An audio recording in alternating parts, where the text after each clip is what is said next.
Hey everybody, Matt Johnston with the Johnston Business Law Group. We're back and we're going to be talking about contracts. So I wanted to take this opportunity that over the next several months on a routine basis, we're going to be doing some of these contract videos where we're going to be talking about elements of a contract.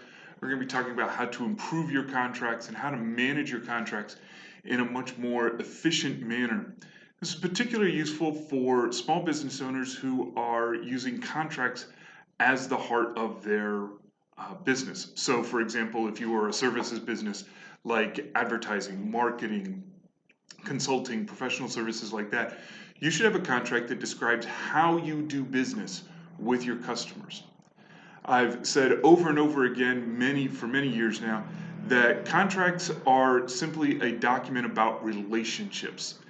And the most successful relationships are the ones where each side understands what's going on, what's expected of them, and what they can expect from other people. So when we're structuring contracts, we need to be thinking about not just what is the actual exchange, what's going back and forth, but also what's happening behind the scenes. How are we going to manage the process for this transaction? Maybe the transaction is a one-off. Maybe it's an ongoing relationship. And if it's an ongoing relationship, we should be looking very, very closely about what's going on when we read the contract. How is the process from start to finish going to be operating? Otherwise, you're going to run into problems. You're going to run into mistakes. You're going to run into disputes.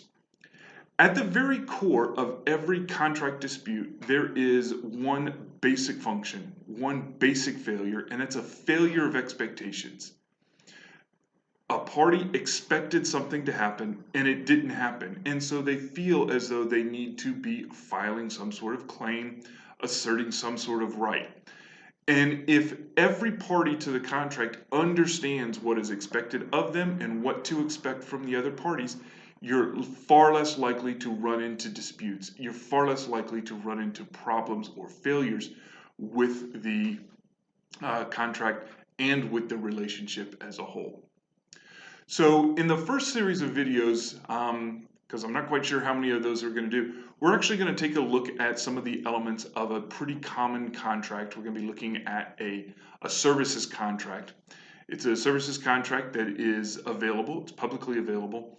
And we're going to break down some of the terms and we're going to talk about some of the failures of that particular version, as well as some ways to improve it. You're going to see some videos that is going to include language. You're going to see some videos that are going to include